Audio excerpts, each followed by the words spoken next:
You know you're on the wrong side of history, or at least in this breaking story, the wrong side of science, when a major CEO in the United States of America is willing to stand up and bark and scream. And I'm going to show you that story in a few seconds. It is absolute must-see patriotism in the right way in this story, because, you know, Donald Trump, his middle name should be quid pro quo, you know, because you scratch my back, I'll scratch yours.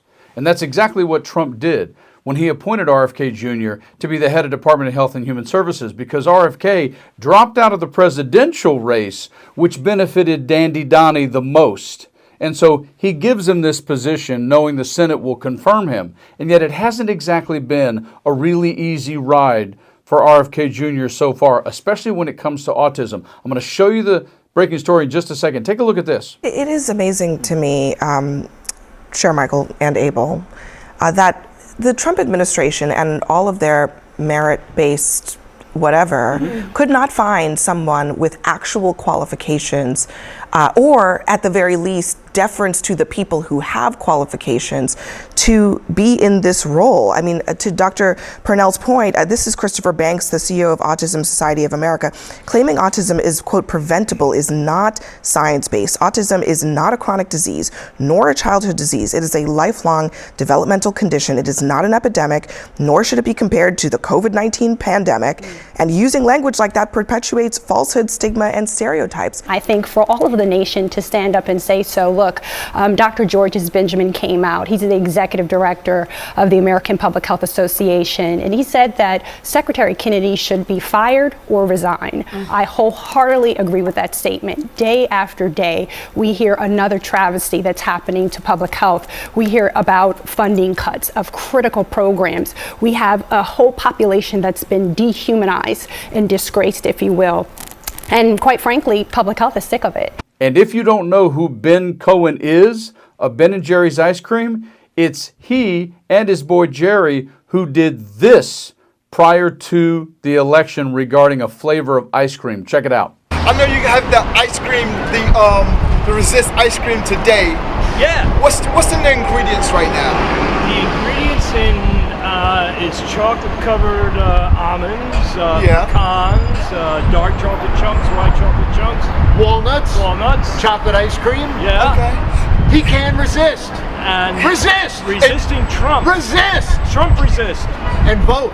Okay. So resist. Do you think they should be having this ice cream, this flavor at the voting booths on next Tuesday? Absolutely. And it's like we've fallen off of a cliff, and where will it end? That's good stuff.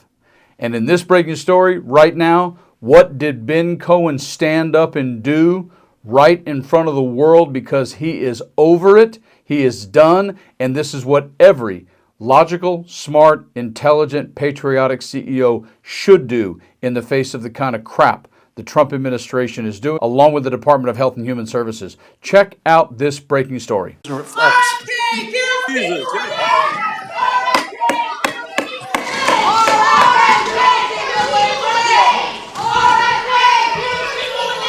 The witness will suspend. The committee will come to order. Capitol Police are asked to remove the individuals from the hearing room.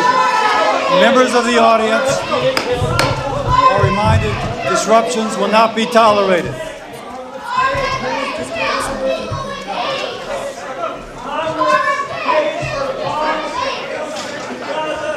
Members of the audience are reminded disruptions will not be permitted while the committee conducts its business. Capitol Police are asked to remove the individuals from the hearing room. You see, we tend to figure that it's the young people, the rebels, early 20s, mid-20s, in college, screaming and hollering, you know, hell no, we won't go, Kent State, whatever it may be. That tends to be our association. And while we see a lot of recent protests with regards to hands off my Social Security and hands off my Medicare and Medicaid, etc., here's an example of a monster CEO in this country, very wealthy person who has no problem paying taxes and no problem understanding what it means to be a patriot, standing up during a hearing, risking being arrested or actually physically harmed while being removed from the building, who's willing to stand up and scream at RFK Jr.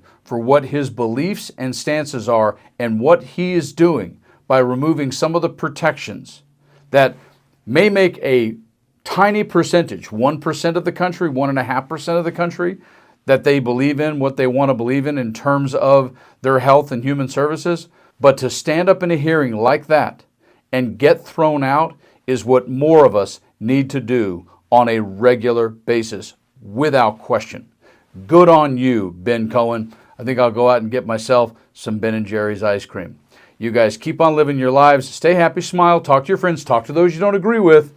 But by all means, not only be like Ben, but stay frosty.